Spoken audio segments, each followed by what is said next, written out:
Setahun lebih mobil Honda Jazz terparkir di Jalan Medoho Semarang hingga buat macet, ternyata milik polisi. Sebuah mobil Honda Jazz viral di media sosial Facebook karena sudah lebih dari 1 tahun terparkir di Jalan Medoho, Kota Semarang, Jawa Tengah. Sejumlah warga meminta mobil Honda Jazz warna silver itu untuk dipindahkan karena sering membuat lalu lintas macet saat jam sibuk.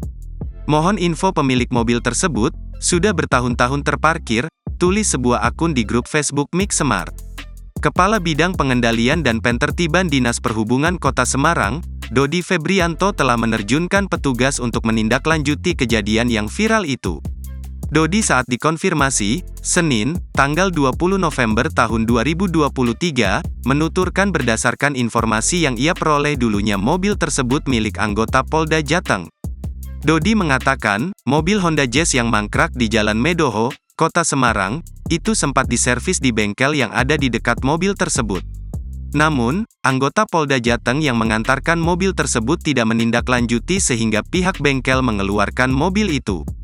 Saat di lapangan, Dishub Kota Semarang tidak bisa memindahkan mobil tersebut karena ada roda depan dan belakang yang sudah hilang. Tim Derek Dishub Kota Semarang, Mulazim menambahkan, mobil tersebut memang sudah terparkir di Jalan Medoho lebih dari 1 tahun. Download Tribun X sekarang, menghadirkan lokal menjadi Indonesia.